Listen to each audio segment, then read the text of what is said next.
Hey, everybody. Welcome to Jerry and Jamie 2 Up. I'm Jerry. And as you can see, Jamie's not with me tonight. We are having to film this a week early because we are going to be on a cruise to Mexico and for Thanksgiving. And this episode will be airing the day before Thanksgiving. So I thought I would sit down and kind of do a quick little podcast. This may not be a half an hour. I'm just going to kind of zip through what I wanted to talk about and just, we'll see how it goes and everything. But this will be recorded. Well, it's recorded because we're not there. But let me kind of get into this. We'll start kind of getting into this. Weather here has been fantastic. Still been able to ride. I know a bunch of guys here in Arkansas got out today. The weather's beautiful. Looks like we'll be able to ride for a good another week. We're going to get a little bit of rain, but nothing too crazy. I do know that we're supposed to be getting some more precipitation next week. And of course, it's going to start getting colder once we get into December. Some of you I've seen already got snow, which I'm sorry, that sucks. But I'll take one. That's one of the reasons we live here in Arkansas, because we can ride year round for the most part. There's some weeks where you can't ride, but we'll be able to jump in and ride a little bit. I'm looking at a couple of things. During the winter, I like to look at do some upgrades on the bike. I need to when we were trailering back from um, the byway boogie, my KTM fell over and broke a turn signal. So I got to fix my rear turn signal. I do want to think about getting another tank bag for the NT. I've been looking at it. My magnetic tank bag works great, but I don't know. It looks kind of strange on there. I think I haven't had any problem with it moving, and maybe it's just me. So I don't know. I may think of that.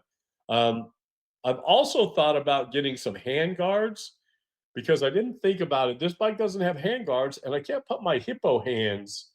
I have the cheap Tusk ones, and they go on the hand guards. So there's no hand guards here. So I don't know. I can't put them on the bike. So I need to look at that and think about that. Um, I do know that I did get a battery tender for my NT because I had to have one for a lithium battery. I've never I've never had a lithium battery motorcycle before. And I'm glad I looked because I guess you can't use the same battery tender as you do on regular batteries. And then what else have I been doing? Oh, planning for Star, doing some of that, getting some stuff ready for that, and the Ozark Escape. I just got all the emails for the room blocks and that, so I'll be doing all that stuff, getting ready for that. But so let's get along with the show here. Since tomorrow's Thanksgiving, I thought I would do a motorcycle edition of the things I'm thankful for. And folks, I really think we're in a great age for motorcycling right now. Um, the bikes are great, and when I say that, I really mean that there's not really many bad motorcycles on the market. I know some people don't like CF Moto, and some people, give Harley a whole bunch of crap. And yes, there's every bike has their issues, except for Japanese bikes for some reason.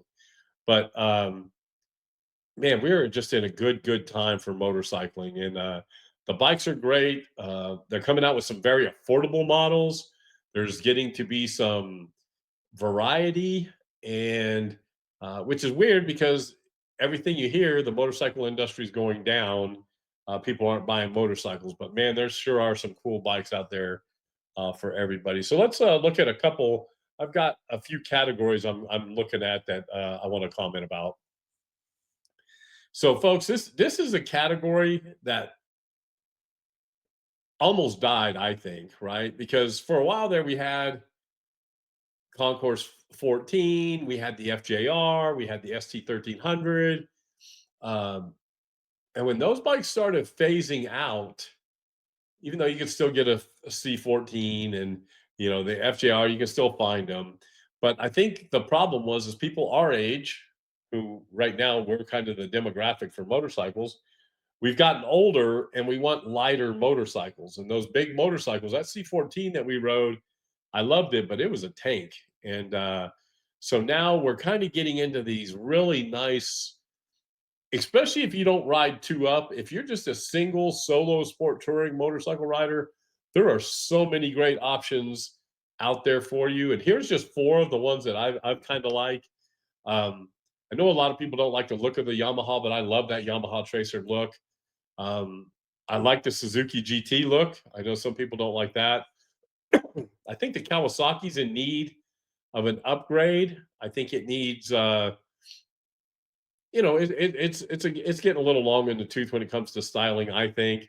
And then the new Honda, man, Honda's jumped right into the market of sport touring really hard, and I think this 1000 GT is going to be a very nice motorcycle. I can't wait to see one in person. Actually,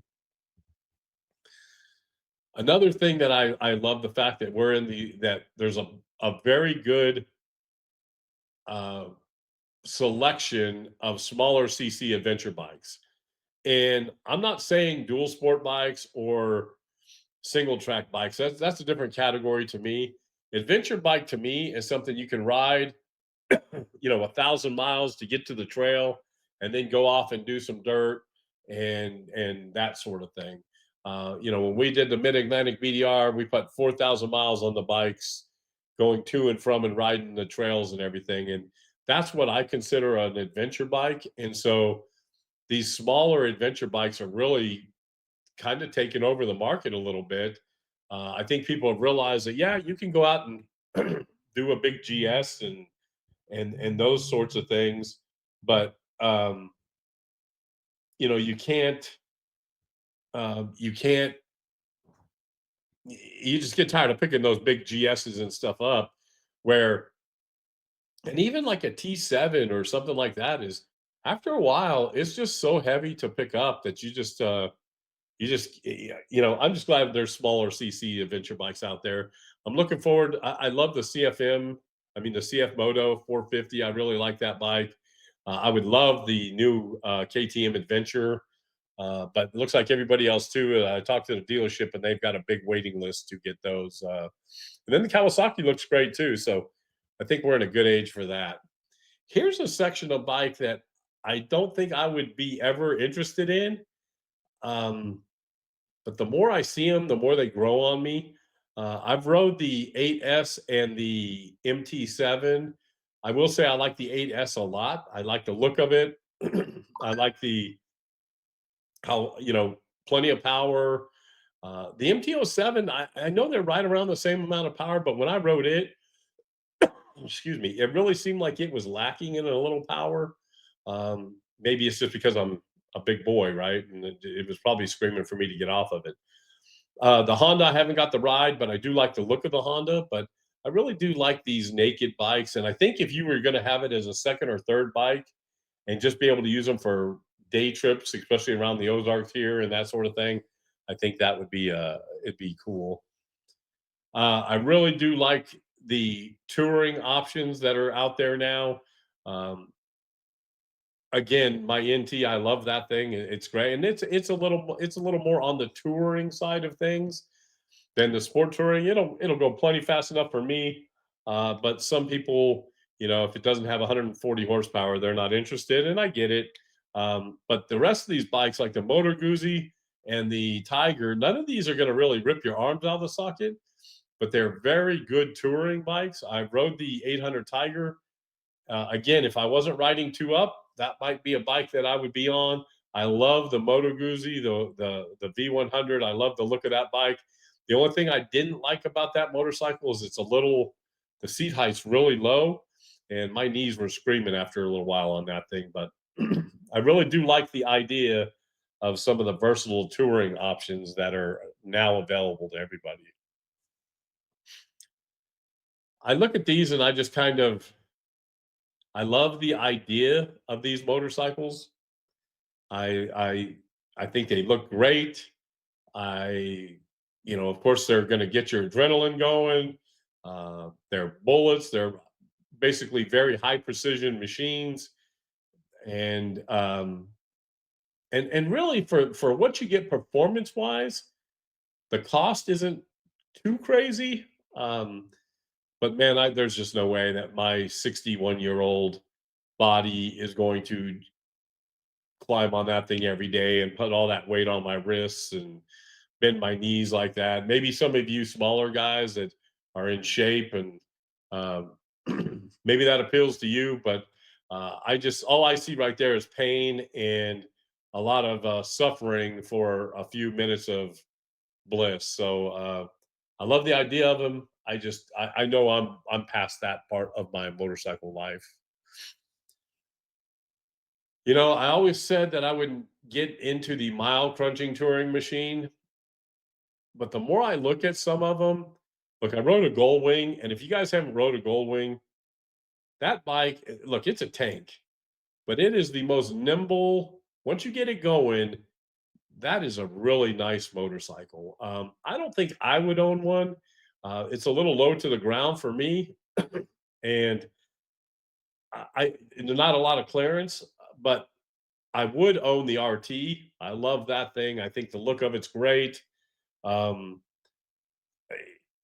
I love that motorcycle. Too bad the price is so crazy, but I think the RT for me would be the ultimate bike for me to own. Because it would do everything I would want it to do. Plus, it'd be very comfortable for two up touring. I like the 1600 BMW as well. It's just again, you're just getting really, really big and heavy. The RT's heavy too, but I like the look of the RT a little better than I do the GT. Um, Look, I'm really happy that we have these motorcycles that have a cult like following, and I say that with love, right? So you guys can say, people can say whatever they want about Harley Davidson. But man, I'm telling you, wherever I'm at, wherever I'm riding, there are more Harleys on the road than anything else. And I will say, doing all the travels I've done over the last couple, 3 or 4 years, there are some guys that put some serious miles on those things, and they're out having a ball on them, and they would ride nothing else. Same way with the GS. I've rode the GS, and I love that motorcycle. I don't want to own one because everybody owns them, right? I mean, you can't go anywhere without seeing a GS, and there's a reason. It's probably the best all-around motorcycle made. I firmly believe that. It's a great two-up bike. You can adventure on it. It'll go when you want it to go. It's a good sport touring bike. It does everything very, very well.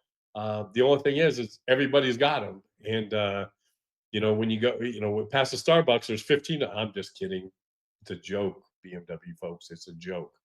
Um, I love the BMW GS, and I would like to have one someday. Again, price probably holds me back, but they're great machines. But the cult following I like on certain motorcycles, right?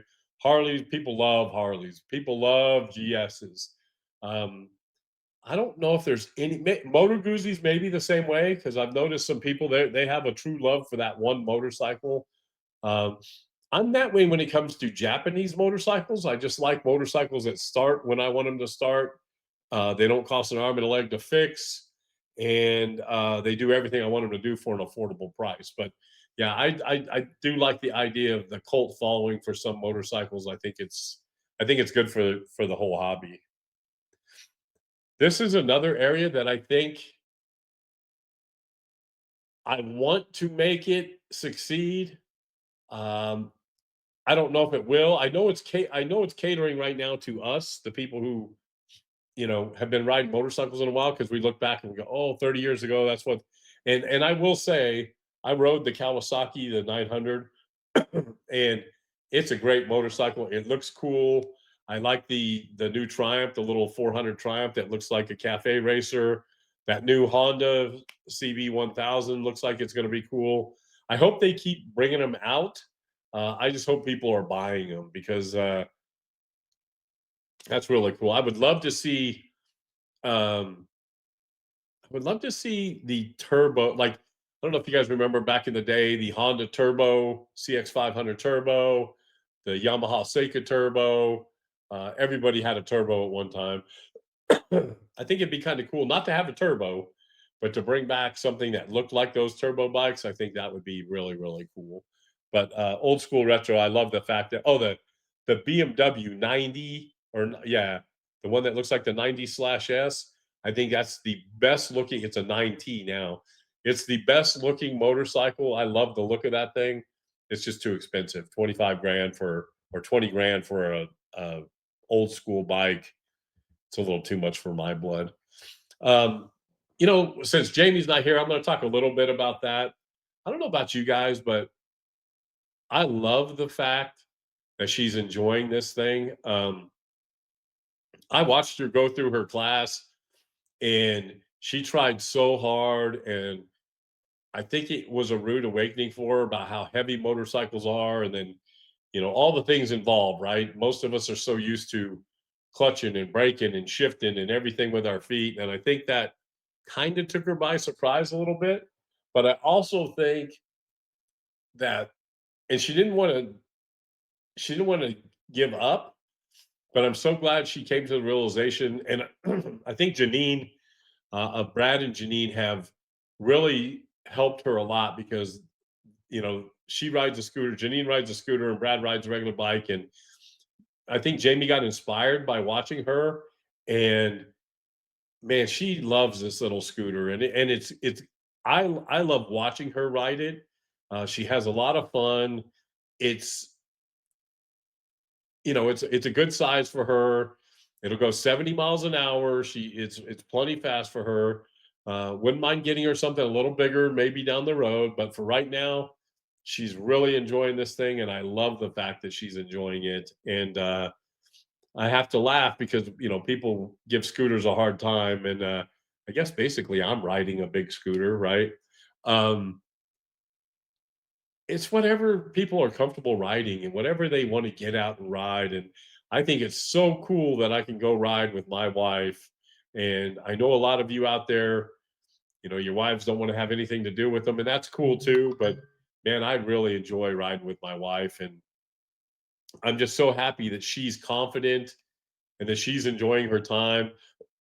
Um, yeah, I just wanted to say that. And I told her the other day, I said, it is so fun. She gets off the bike and she's just grinning. And I think sometimes people like us that have been, or some of us that have been riding for 40 some years, you take that passion for granted, right? We know we love riding a motorcycle.